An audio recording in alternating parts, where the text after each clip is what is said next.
Hey guys, Christmas of Lights here. I wanted to give you a quick walkthrough and behind the scenes of controllers, enclosures, some of the setup I have. Might help some of you, might lead to a lot more questions that you have, but I'll start in the garage where the brains of the controller is. It's a Falcon F48, great products. Junky garage, apologize, but I've got two different wall brackets. They're 19 inches apart, so I can run wall-mounted, server rack-mounted equipment. I've got a 48-port switch in the back there where networking comes in.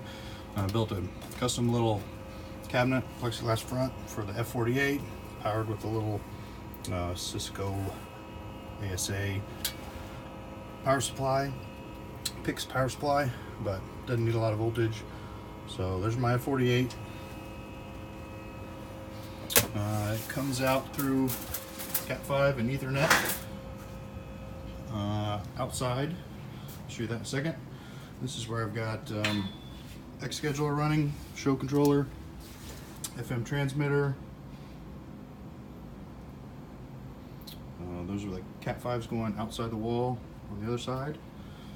I have a tablecloth, plastic tablecloth to do a projector that projects onto the wall. So that's where my virtual Santa and some other display elements are from a display perspective. So outside the house, I come over to a permanently mounted control metal enclosure that I keep in here year round. A little bit of a hot mess, so I apologize, but I run server power supplies. Those are little 1U server power supplies. I've got them in fuse blocks there in the middle, and that powers my floodlights and powers a couple of my windows. So there is a distro board that powers floodlights, windows. There's where some other connections are to some Cat5 cable. Those are going to other distro receivers in the yard. I'll show you those. I also have a separate little tester in the back that when my Christmas display is not on, I can flip that over and that outputs a solid, warm white. So now my floodlights can turn into just a regular landscape lights. I have a relay there that can stop and start, and that's plugged in, so that turns on and off the power supplies from a dusk to dawn perspective. So a little bit of a mess, not a clean setup, but is more of a working year-round box that I keep all the time. Raywu 10-watt floods. I've got 6 of them. They work fairly well. Coming to some display elements, I've got 4 medium-sized trees. These are 30 up, 30 down, 2-inch spacing. I've ordered custom strips, so they're only 60 in length. 60 going, so the first 2 are 60, the next 2 60, the last 2 60. I've got power injected after 120. Just a key there, and then they'll come up to the star, which is Wascoyo 70 node star. Sorry, I've got some rebar stakes in the ground just to give it some back support. Just a little 19-inch rebar pounded in the ground, ratchet strapped to give it back support. My power supply, a little bit unconventional from the typical all-in-one boxes, but I've got little Harbor Freight controllers, boxes to house my Falcon distribution boards. I got Ethernet coming in, and I've got 12-volt power coming in. 12-volt power. I've got 12 gauge cables coming out of a controller. So this box, just a cheap toolbox, I've got 120 volts coming in, and then underneath that I've got 1 power supply. This is the HP server power supply some of you know of, but 60 amps DC. 60 amps DC can power quite a bit. So I've got 2 display from an AB power perspective and figure out where what props they want to go to. But I just come off of that power supply with these server.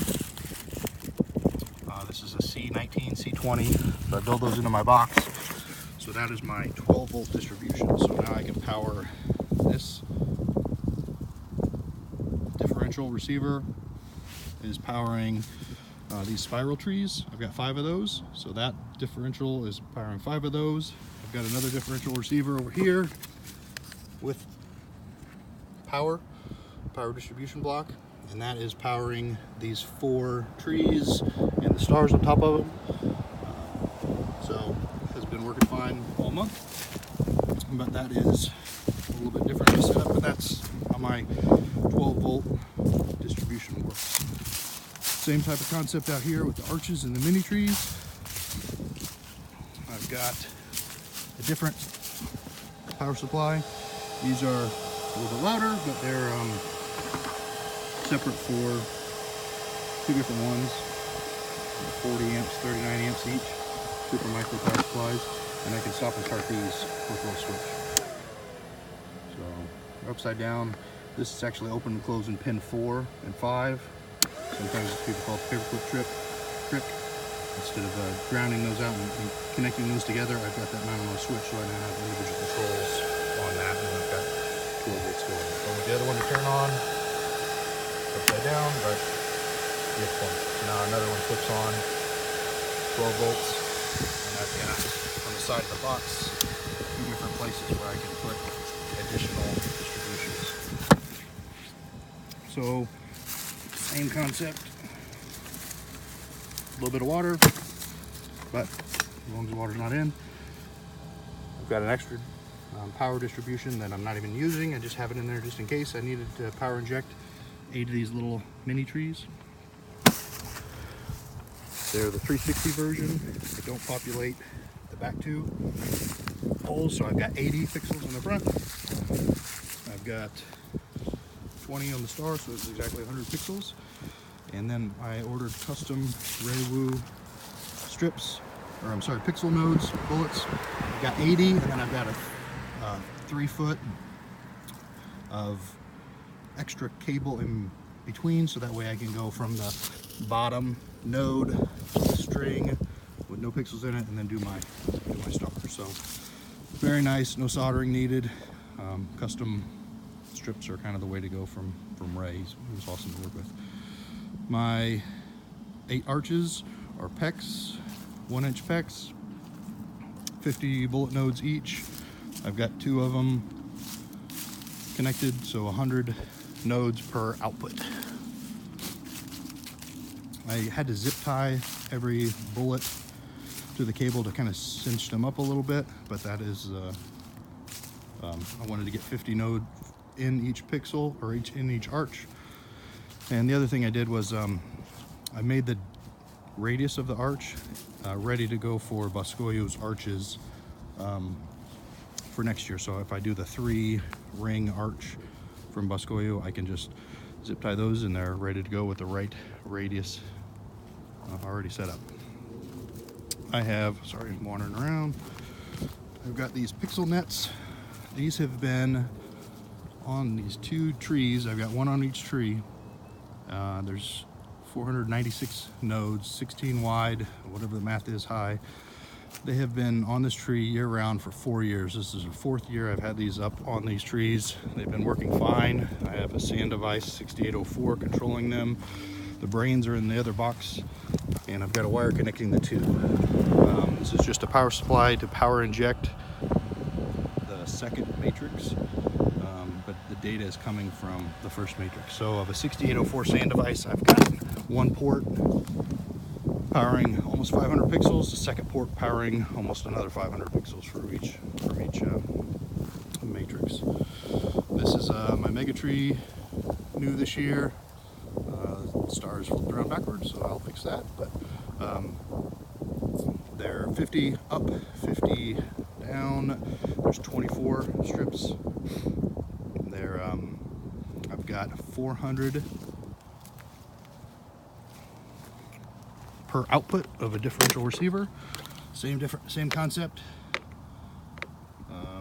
Differential receiver at the top, power injection on the bottom. Same concept as well. I've got the 12 gauge wire coming in from a power perspective. So I've got, from a wiring perspective, I've got 100 nodes. First two connected together. Next two, there's 200 nodes. I've got it power injected.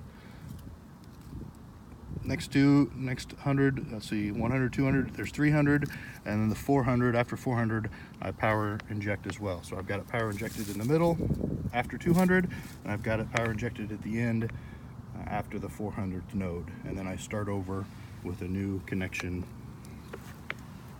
from 401 on around. So there's 1,200 nodes on this tree, plus a backwards star. So top fence rail has worked fine. The key to that, you don't really need a big concrete block in my opinion, as long as you have good guy wires. So I've got guy wires coming off the top, going down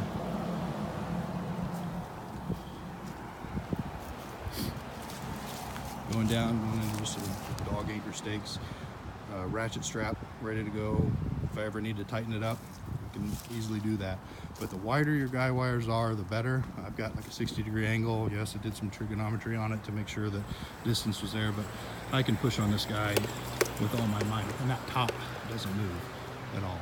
So Boscoyo, I think it's 14 feet, and then I've got an extra pipe clamp underneath it just to give it some more support from a downforce, but I'm going to push on it again and it doesn't go anywhere. So highly recommend. The wider the guy wires, the better. The bottom of it, just the forces all go straight down. So keep the top tight with guy wires and you're good to go. I've got some cables going along the house, and I've got an extra junction box, again, permanently mounted out here. A little bit more of a homemade version, but I've got 3 ATX power supplies. This guy is the only thing running that entire mega tree. So I've got 12 gauge cable running directly from it, and the same 12 gauge connection server C19, C20 connections. I got the amp draw right now. It's 5 amps, nothing. If it was running at 100%, it would be roughly 10 to 20 amps as high as it is. It's only running at 20%. So not a heavy load on it, even though it is almost 1500 pixels. These guys are nice because I can, same concept. I've got 1 power supply, 2 power supply, 3 power supplies, and I've got them connected to that pin 4 and 5 on the ATX. So you can turn them on and off as needed. You can wire in lights if you need to work at night. That's kind of handy. So differential receiver going to that, so I can just hook that up when I'm ready to go for Christmas. And the other one is running some of those medium trees that you saw out there with the stars. So keep that in there year round, because that also does some windows. So I've got 7 different windows on the display. So a little bit different from the typical Meanwell boxes, but works well for me. So feel free to have any comments or see any issues that you've had. Thanks for watching.